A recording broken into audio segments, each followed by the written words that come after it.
जय श्री राम। आप सब कैसे हो? अच्छे हो ना? अच्छे ही रहना। आज हम कहानी लेकर आए हैं विष्णु भगवान की, तो ज़रूर सुना और अपना ख्याल रखना। नारद मुनि के श्राप के कारण विष्णु भगवान को लेना पड़ा श्री राम का अवतार। पुरानी कथाओं के अनुसार भगवान विष्णु ने श्री राम का अवतार लिया था। इसके पीछे रामायण की रोचक कथा मौजूद है। कामदेव की माया से मुक्त रहने पर नारद मुनि को इस बात का अहंकार हो गया था कि उन्होंने कामदेव पर विजय प्राप्त कर ली। नारद मुनि इस बात का बखान करने भगवान शिव के पास पहुँचे और उन्होंने इसे पूरे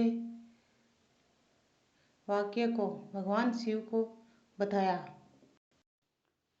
शंकर जी को लगा कि अगर नारद के इस अहंकार की बात विष्णु जी को पता चल गई तो नारद मुनि के लिए अच्छा नहीं होगा।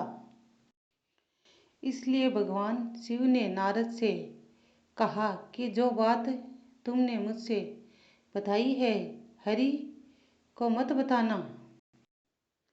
लेकिन नारद जी कहाँ मानने वाले थे और वह तुरंत क्षीर सागर में भगवान विष्णु के पास पहुंच गए और उन्हें कामदेव पर विजय प्राप्त करने की बात पूरी कथा विष्णु जी को सुना डाली। भगवान विष्णु को लगा कि आज तो नारद मुनि को अहंकार हो गया है। अपने भक्तों को अहंकार को भगवान विष्णु सहन नहीं कर पाते। इसलिए विष्णु जी ने नारद मुनि को अहंकार को दूर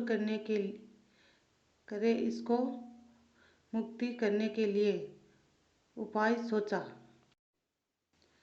जब नारद जी ने वैकुंठ से लौट रहे थे तो रास्ते में उन्हें एक सुंदर महल और समुद्र नगर दिखाई दिया जिससे भगवान विष्णु ने अपने माया से रचा था।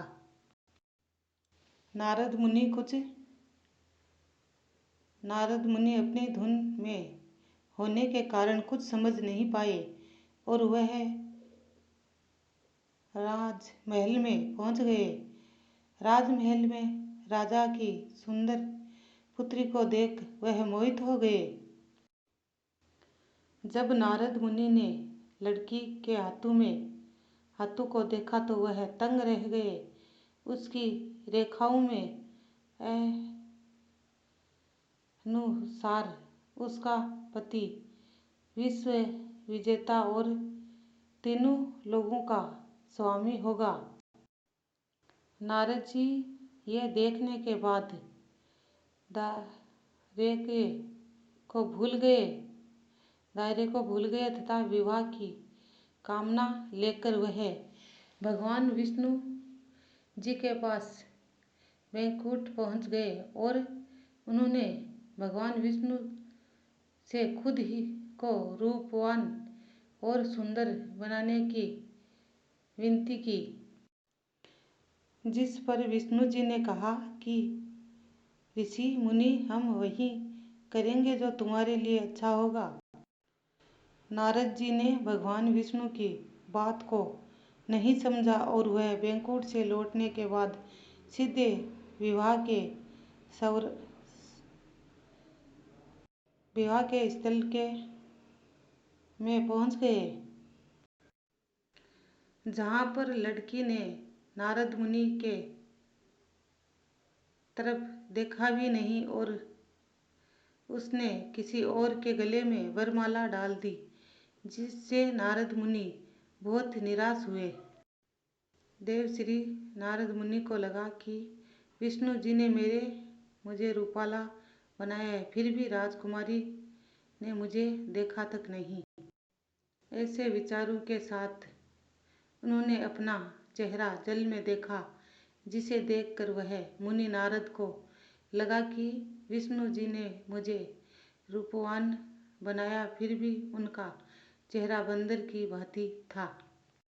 जिसे देखने के बाद नारद मुनि को क्रोध हो उठे और वापस वैकुंठ पहुँचे, जहाँ पर उन्होंने देखा कि वह राजकुमारी भगवान विष्णु के बगल में है।